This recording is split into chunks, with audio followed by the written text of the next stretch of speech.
পয়লা মে ২০২৪ ঐতিহাসিক জাতীয় শ্রমিক দিবস, যা মে দিবস নামে অভিহিত। প্রতি বছর পয়লা মে বিশ্বব্যাপী উদযাপিত হয় আন্তর্জাতিক শ্রমিক দিবস বা মে দিবস। পৃথিবীর বিভিন্ন দেশের শ্রমজীবী মানুষ এবং শ্রমিক সংগঠনসমূহ রাজপথে সাংগঠনিকভাবে মিছিল ও শোভাযাত্রার মাধ্যমে দিবসটি পালন করে থাকেন। তেমনি বিশ্বের সাথে তাল মিলিয়ে এই দিবসকে ঘিরে বাংলাদেশের শ্রমজীবী মানুষ এই দিনে বিভিন্ন রকম কর্মসূচি পালন করে থাকেন। প্রতি বছর এই দিনে শ্রমিকদের সংগ্রাম অর্জন মনে করিয়ে দেন এবং তাদের নতুন ও পুরাতন দাবি দাওয়া তুলে ধরেন। এবছরেও তার কোনো ব্যতিক্রম হয়নি। জাতীয় প্রেস ক্লাব পল্টন সহ বিভিন্ন স্থানে তাদের সংগ্রামী র্যালি গণমিছিল করেন। এ সময়ে মাতৃভাষা টেলিভিশনের ক্যামেরায় তারা বক্তব্য রাখেন। পয়লা মে শ্রমিকদের দাবি আদায়ের দিন। এই দিন সারা পৃথিবীর সমস্ত শ্রমিকরা ঐক্যবদ্ধ হয়ে তারাও তাদের দাবি আদায়ে অনড় থাকে। তাই আমরা পয়লা মেকে আন্তর্জাতিক শ্রমিক দিবস উপলক্ষে পালন করি। এই দিন সারা পৃথিবী সরকার ছুটি ঘোষণা করছে। জাতির জনক বঙ্গবন্ধু শেখ মুজিবুর রহমানের নেতৃত্বেও আমরা সেই শ্রমিক দিবস পালন করে আসছি। এখন বর্তমান মাননীয় প্রধানমন্ত্রী শেখ হাসিনাও সে দৃঢ় কণ্ঠে বলছে শ্রমিকদের দাবি অবশ্যই বাস্তবায়ন করতে হবে।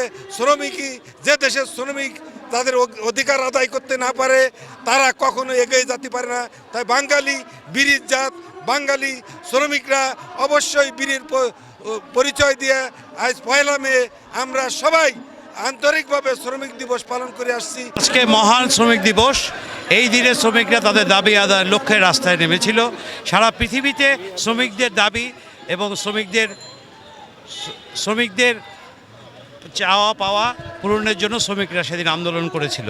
আজকে আমরা এই শ্রমিক দিবসের সাথে একাত্ম হয়ে এবং বঙ্গবন্ধুর আদর্শে আদর্শিত হয়ে শেখ হাসিনার নেতৃত্বে এই শ্রমিক দিবস পালন করছি এবং আমরা শ্রমিকদের দাবি বাস্তবায়ন করার লক্ষ্যেই এই সংগঠন, এই জাতীয় পরিবহন শ্রমিক লীগের লক্ষ্যই উদ্দেশ্য হলো যে শ্রমিকদের দাবি এবং শ্রমিকদের উন্নয়ন কাম্য করেই এই সংগঠনের জন্ম হয়েছে। আজকে তাপমাত্রা অত্যাধিক উচ্চ মাত্রায়, তারপরও আমাদের এই মহাসমাবেশে জাতীয় গণতান্ত্রিক পার্টির জাকমার রাশেদ, কল্যাণ পার্টির পারভেজ এবং রিপন আমাদের মাঝে যেই সমাবেশে আমাদের মাঝে উপস্থিত হয়ে আমি তাদের প্রতি কৃতজ্ঞতা জানাই। প্রিয় বন্ধুরা, আজকে পয়লা মে 1886 সালে সেই আমেরিকার শিকাগো শহরে শ্রমিক সমাবেশের 8 ঘন্টা যে কর্মদিবসের জন্য আন্দোলন করেছিল, এরই ধারাবাহিকতায় আজকে আমরা এই বাংলাদেশে পালন করতে যাচ্ছি। প্রিয় বন্ধুরা, অত্যাধিক গরম, আজকে বাংলাদেশের শ্রমিক সমাবেশ কেন এই রাস্তায় থাকতে হবে? আজকে ন্যায্য পাওনা থেকে বঞ্চিত করা হচ্ছে।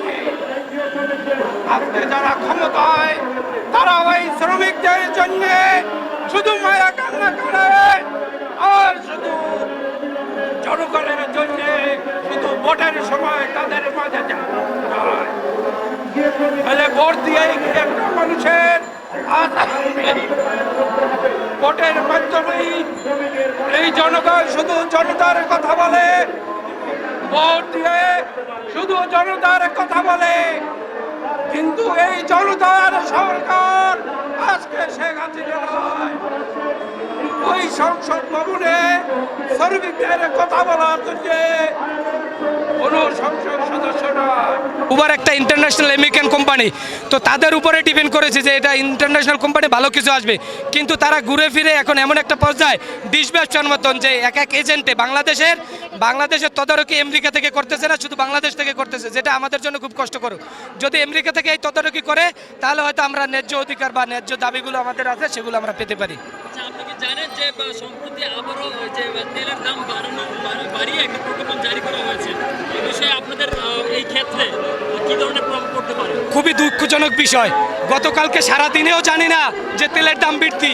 আপনারা জানেন যে যতগুলো মোটরসাইকেল আছে বাংলাদেশে এবং যে সকল প্রাইভেট কারগুলো সব গাড়িগুলো অকটেন এবং পেট্রোলে চলে, প্রাইভেটগুলো অকটেনে চলে। তো রাত্রে আমরা হঠাৎ করে দেখি যে তেলের দাম বাড়িয়ে ফেলেছে। এগুলো আসলে খুবই দুঃখজনক। যেখানে গ্যাস সংকট, গ্যাস পাওয়া যাচ্ছে না, প্রত্যেকটা গাড়িতে দৈনিক যারা আমরা রেন্টে চালাই বিশেষ করে আমাদের 20 লিটার তেল দরকার হয়। 130 টাকা লিটার তেল কিনে তাই আমরা কোনোভাবে টিকে থাকতে পারতেছি না। তাহলে এই যে এত টাকার তেল আবার যদি বৃদ্ধি যদি হয় তাহলে আমরা কিভাবে চলবো? এগুলো এই বাংলাদেশে শুধু সম্ভব, বিশ্বের অন্য কোনো দেশে সম্ভব না। আপনার জনগণ, আপনি সাংবাদিক যে স্থানে আছেন, কারো কোনো অনুমতি নাই, কারো কোনো জানা দরকার নাই।